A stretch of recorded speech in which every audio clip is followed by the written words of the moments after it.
The whole world is looking at Filipinos right now as they're about to elect a late dictator's son to be the president of the Philippines. In other countries, this is what you'll see. And from outsiders watching it unfold, this is what you'll hear. The son of a guy who terrorized the Philippines for years is now the front runner to take over. Bong Marcos has shown virtually no remorse for what his father put the country through. So why is it that this man is leading a presidential race by a landslide? Yes, over 30 million Filipinos voted for him, at least according to the partial unofficial tally. Is it because Filipinos see something in him that a big part of the world doesn't? Nightfall. This is a special video that will spotlight, not my opinion, but the voice of Filipinos for the Filipinos. And if you're watching this election unfold from a different part of the world, stick around because you might get your answer. Ladies and gentlemen, this is what they said when we asked, what are your hopes and fears for the next president of the Philippines? One thing is definite, as it's often in the politics, there is a strong contrast in opinions. One side is already bracing for really dark times. It's a really dark time for the Philippines right now. I fear that disappearance, torture, politically detained, death, and other unlawful acts against our freedom and human rights might happen again. While the other is celebrating a bright future ahead. And as 30+ millions of Filipino people voted for him, I don't think we have the reasons to be afraid of because, yes, majority of us believed in him. Mabuhay ang Pilipinas. There is no reason to be fear because our new elected president is chosen by the majority. And I hope that new administration will help all of Filipinos in call of needs and put some good plans in health, education, economy, and infrastructure. It's almost like they're living in different realities, holding different sets of facts. How could I trust a leader who uses disinformation networks to promote himself, fake news, and trolls?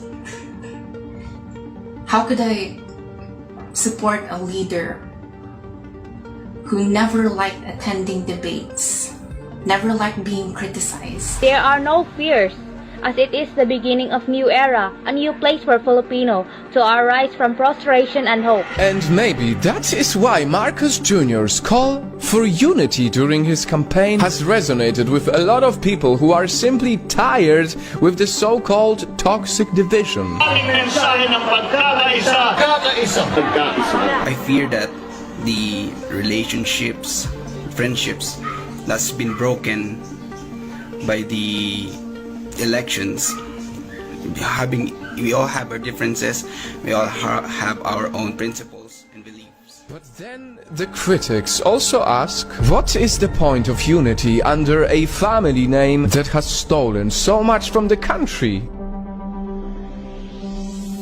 My biggest fear for this election is to have a president that is stained with corruption and built by disinformation. I am genuinely scared to put back into position what the people back then ousted. To which Marcos supporters usually counter with two things. It is time to forgive what his family did, and that he cannot be judged through his father's sins. Nightfall. I realize that it doesn't look good when me, a foreigner, comments on other countries' affairs. We all know, because it's politics, there are many more complicated issues that this video has not even touched yet. Rampant fake news, disinformation, some reports of election irregularities, to name a few. But if you ask me, how I feel for the country that has become such a big part of my mission, here is what I know to be true. I know that Filipinos deserve so much from their government. I know that the poor and the underrepresented demand a public servant who truly cares about their needs in jobs, health, and education. And I know that every voter only wants best for their nation. And as I know all of this, I must tell you something that is very sad, disappointing, and difficult. I have been contacted by many people from the Philippines, and I can see how many are so afraid to even voice their opinions. That is why we have blurred the faces of the people who speak in this video, because the hate is so strong, because the division is so strong, because the trolls are so strong. Some people are even worried for their lives, simply for expressing their opinions. I have said it before and I'll say it again. The Philippines is a beautiful nation that deserves all the blessings of this world. That is why only recently our Project Nightfall organization helped raise funds after the typhoon that hit the Filipinos. Over 20,000 affected people received help from it.